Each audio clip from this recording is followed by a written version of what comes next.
हाय दोस्तों, आज हम आपके लिए लेके आए हैं कूलाम का नियम, जो कि बेहद इम्पॉर्टेंट है। हमेशा ये पेपर में पूछता रहता है, ठीक है ना।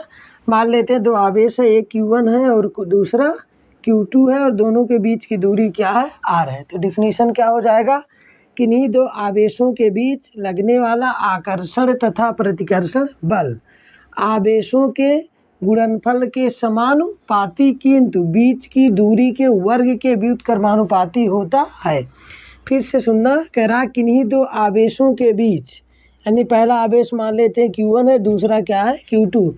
किन्हीं दो आवेशों के बीच लगने वाला आकर्षण तथा प्रतिकर्षण बल आवेशों के गुणनफल के, अर्थात Q1 और Q2, बल माने क्या होता है F, आवेशों के गुणनफल के समानुपाती किंतु बीच की दूरी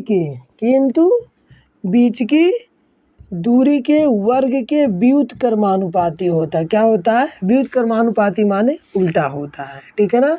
इसको समीकरण नंबर 1 मानते हो, इसको समीकरण नंबर 2। एक बार फिर से सुनो, किन्हीं दो आवेशों के बीच लगने वाला आकर्षण तथा प्रतिकर्षण बल आवेशों के गुणनफल के समानुपाती किंतु बीच की दूरी के वर्ग के व्युत्क्रमानुपाती होता है।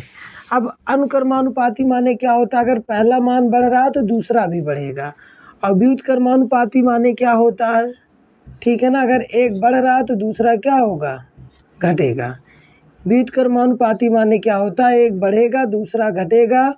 अनुक्रमानुपाती माने क्या होता है, अगर पहला बढ़ रहा है तो आपका दूसरा मान भी बढ़ेगा, ठीक है। अब लिखते हैं समीकरण नंबर 1 और 2 से।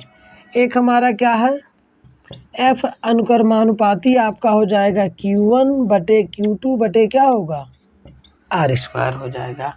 अगर अनुक्रमानुपाती का चिन्ह हटाते हैं तो क्या आता है, आपका K होता है, Q1 बाई Q2 बटे क्या होता है, R² होता है। और बल का मात्रक क्या होता है, न्यूटन होता है।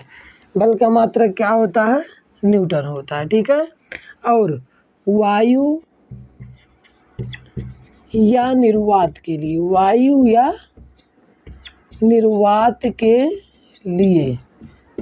निर्वात के लिए K का मान क्या होता है, 1/4 पाई एप्सिलॉन 0 होता है। 1/4 पाई क्या होता है, एप्सिलॉन 0 होता है, ठीक है ना। इसका मान क्या होता है, 9 गुणे 10 के पावर 9 होता है। और K का मात्रक क्या होता है, न्यूटन मीटर स्क्वायर बटे क्या होता है, कूलाम स्क्वायर होता है। न्यूटन मीटर स्क्वायर बटे कूलाम स्क्वायर होता है। अब ये मात्रक आता कहाँ से, हम आपको इसको भी बता देते हैं। चलिए मान लेते हैं, अगर हमको मात्रक निकालना हो, पहले इसको पूरा, अब K का मान इस पे रख देते हैं, तो F बराबर आपका हो जाएगा 1/4 पाई एप्सिलॉन 0, ठीक। फिर क्या होगा, Q1 Q2 और बटे क्या होगा आपका R² होगा, ठीक। ये आपका हो गया। और बल का मात्रक आपको पता है क्या होता है, न्यूटन। अगर हमको K का मात्रक निकालना है तो यहाँ से देखो R है, इधर आएगा तो आपका F R² हो जाएगा, और बटे Q1 बाई Q2 कहाँ आएगा आपका, नीचे Q1 बटे Q2, ये आपका कैपिटल F है, ठीक है ना। बराबर क्या होगा आपका, यहाँ पे क्या बचा, सिर्फ K बचा। अब बताओ बल का मात्रक क्या होता है, न्यूटन। और R यानी मतलब क्या है, दूरी का मात्रक क्या होता है, मीटर। R का मात्रक m हो गया, अर्थात दूरी का मात्रक मीटर। स्क्वायर लगा तो क्या लगाओगे, स्क्वायर। और कूलाम यानी आवेश का मात्रक क्या होता है, कूलाम होता है। 2 बार क्या होगा, कूलाम स्क्वायर बराबर K, यानी न्यूटन मीटर स्क्वायर प्रति कूलाम स्क्वायर। ये किसका मात्रक होता है, K का होता है, ठीक। इसी प्रकार से आपका अगर दूसरा मात्रक निकालना चाहो तो कूलाम स्क्वायर प्रति क्या होगा, मीटर स्क्वायर हो जाएगा, ठीक है ना।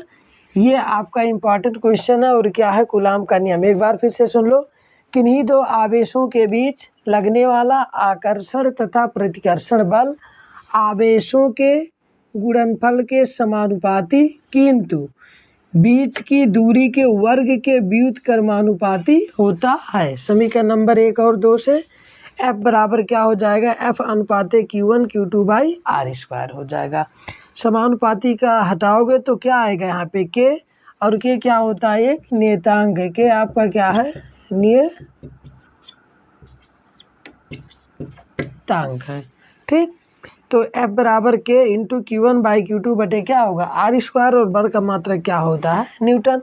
और वायु या निर्वात के लिए के बराबर 1/4πε0 होता है, 9 × 10⁹ के का मात्रक होता है न्यूटन मीटर स्क्वायर बटे क्या होता है आपका, कूलाम स्क्वायर।